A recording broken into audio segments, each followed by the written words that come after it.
మీరు నమ్ముతారా? ఒక కర్రీలో ఉన్న చిన్న డ్రాప్ సైనైడ్ ఒక కుటుంబం మొత్తాన్ని అల్లకల్లోలం చేసింది. స్మైల్‌తో ఎంతో ఆప్యాయంగా పలకరించే ఆవిడ, తన చేతులతో తనకు దగ్గర వాళ్ళని చంపింది అని చెప్తే, ఇప్పుడు మన స్టోరీ కేరళలో స్టార్ట్ అవుతుంది. వయనాడ్ డిస్ట్రిక్ట్‌లో ఉన్న ఒక చిన్న విలేజ్ కుడతాయి. అక్కడ ఒక ఫ్యామిలీ ఉండేది. రాయ్ థామస్ ఇంకా తన వైఫ్ జాలీ జోసెఫ్. రాయ్ పేరెంట్స్ అయిన టామ్ థామస్ మరియు అన్నమ్మ థామస్. అవుట్‌వర్డ్‌గా చూస్తే పర్ఫెక్ట్ ఫ్యామిలీ. చర్చ్‌లో రెస్పెక్టెడ్, కమ్యూనిటీలో గుడ్ నేమ్. కానీ ఆ పర్ఫెక్ట్ ఫ్యామిలీలో చాలా మరణాలు జరిగాయి. ఇది కథ కాదు ఫ్రెండ్స్, ఇది రియల్ లైఫ్ క్రైమ్ స్టోరీ.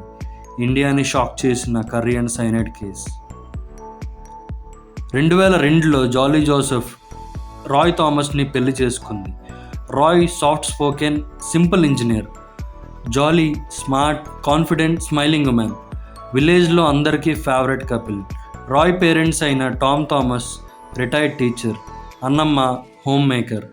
అందరూ ఒకే ఇంట్లో ఎంతో హ్యాపీగా ఉండేవారు. కానీ హ్యాపీనెస్కి తోడు ఒక తెలియని షాడో ఉండేది. జాలీ చాలా యాక్టివ్, ఫ్యామిలీ డిసిషన్స్ అందరికన్నా ఫాస్ట్గా తీసుకునే type. Bank loans, property, family expenses ప్రతివీ కూడా తన చేతులతోనే జరిగేవి. కొన్ని రోజుల తర్వాత రాయ్ జాబ్ మిస్ అయ్యాక జాలీ ఫ్యామిలీ ఇన్కమ్ మేనేజ్ చేసేది. కానీ 2011లో రాయ్ థామస్ కుప్పకూలాడు. సడన్గా హాస్పిటల్లో అడ్మిట్ అయ్యాక చనిపోయాడు. అఫీషియల్ రిపోర్ట్ ఏంటంటే ఫుడ్ పాయిజనింగ్. Family shock. జాలీ కామ్గా బిహేవ్ చేస్తూ దైవం ఇచ్చింది, దైవం తీసుకుంటుంది అని చెప్తూ ఏడ్చింది. కానీ నైబర్ చెప్తున్నారు రాయ్కి కాఫీ తాగిన తర్వాత వామిటింగ్ స్టార్ట్ అయింది. సో అది ఒక నార్మల్ ఫుడ్ రియాక్షన్ అనుకొని ఎవరూ అనుమానించలేదు. ఇది first death. Roy Thomas death తర్వాత అన్నీ సైలెంట్గా అయిపోయాయి. విలేజ్లో అందరు సింపతి చూపించారు. చిన్న వయసులో హస్బెండ్ని కోల్పోయింది అని జాలీని దయ చూపించారు. ఆమె కామ్గా బిహేవ్ చేసింది, ఫ్యామిలీతో క్లోజ్గా ఉంది, చర్చ్ యాక్టివిటీస్లో కంటిన్యూ చేసింది. అందరి ముందు ఆ స్మైల్ మారలేదు. కానీ టైంతో మరొకటి జరిగింది. టామ్ థామస్ అయిన రాయ్ ఫాదర్ సడన్గా బెడ్లో కొలాప్స్ అయ్యాక చనిపోయాడు. రిపోర్ట్ వచ్చేసరికి హార్ట్ అటాక్. అగైన్ జాలీ కామ్గా బిహేవ్ చేసింది. ఫ్యూనరల్ అందరూ చెప్పారు హౌస్లో చాలా బ్యాడ్ లక్ ఉంది అని. కానీ ఇది కోయిన్సిడెన్సా లేదా ప్లానా? Nobody nose. 2 సంవత్సరాల తర్వాత అన్నమ్మ థామస్, జాలీ వాళ్ళ అత్తయ్య సడన్గా కళ్ళు తిరిగి పడిపోవడం వల్ల హాస్పిటల్కి తీసుకెళ్లారు.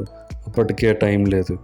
డాక్టర్ చెప్పారు food poisoning, vomiting, stomach pain, sweating, death. Same pattern, same house, same Jolly. ప్రతిసారి ఒక పర్సన్ చనిపోయినప్పుడు జాలీ కిచెన్లో ఉంటుంది. ఒక కప్ కాఫీ, ఒక కర్రీ, అండ్ అప్పుడే మరణం. ఫ్యూనరల్ తర్వాత జాలీ బిహేవియర్ కొంచెం స్ట్రేంజ్గా ఉండేది. ఆమె తనే ఫ్యామిలీలో హెడ్ లాగా బిహేవ్ చేస్తుంది. Tom Thomas property, documents, land papers అన్నీ తన చేతులతో పెట్టుకుంది. తను అందరితో చెప్పేవారు నేను ఇప్పుడు ఫ్యామిలీని చూస్తా, రాయ్ పేరెంట్స్కి నా పేరులో ప్రాపర్టీ రిజిస్టర్ చేద్దామని. ఎవరూ తనని క్వశ్చన్ చేసేవారు కాదు. కానీ రాయ్ రిలేటివ్స్ మాత్రం అనుమానం మొదలైంది. ఎందుకు అన్ని డెత్స్ ఒకే ఇంట్లో ఒకే సింటమ్స్తో ఉన్నాయని. కానీ ప్రూఫ్స్ లేవు. సంవత్సరాలు గడిచాయి. జాలీ ఒక ఎడ్యుకేటెడ్, కాన్ఫిడెంట్ ఉమెన్ కాబట్టి అవుట్ సైడ్ వరల్డ్లో రెస్పెక్టెడ్ పెంచుకొని చర్చ్లో స్పీచెస్ ఇస్తుంది, కమ్యూనిటీలో ఇన్ఫ్లుయెన్స్ ఉంటుంది.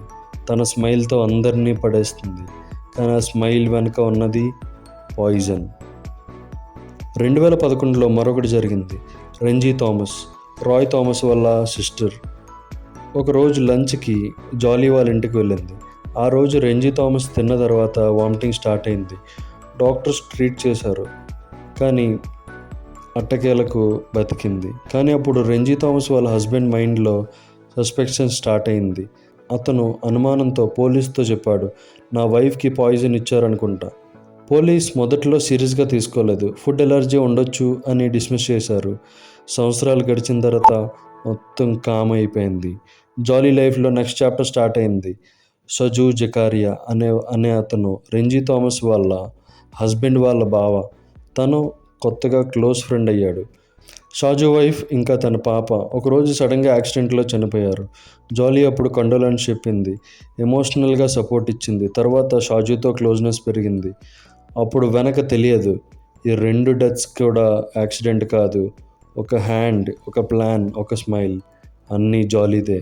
2016లో జాలీ మ్యారేజ్ షాజుతో జరిగింది. ఊర్లో వాళ్ళందరూ షాక్, కానీ అందరూ సైలెంట్.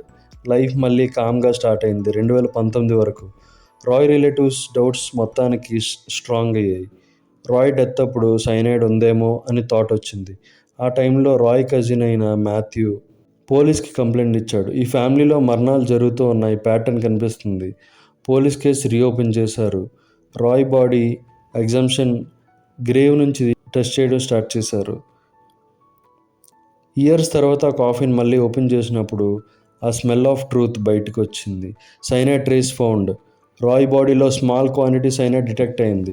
ఆ రిపోర్ట్ చూసిన ఆఫీసర్ షాక్ అయ్యారు. వెంటనే ఇన్వెస్టిగేషన్ స్టార్ట్ అయింది. జాలీని క్వశ్చన్ చేయడం స్టార్ట్ చేశారు. ఆమె కామ్గా స్మైలింగ్ ఫేస్తో ఆన్సర్ ఇస్తుంది, నేనేమీ చేయలేదు, దైవం టెస్ట్ చేస్తుంది నన్ను అని చెప్తుంది. కానీ పోలీసుల స్టైల్లో అడిగిన తర్వాత నమ్మలేని నిజాలన్నీ బయటపడ్డాయి. సైనైడ్ ఎలా దొరికింది, ఆమె దగ్గర నుండి ఎలా? పోలీస్ ఎంక్వైరీలో తెలిసింది.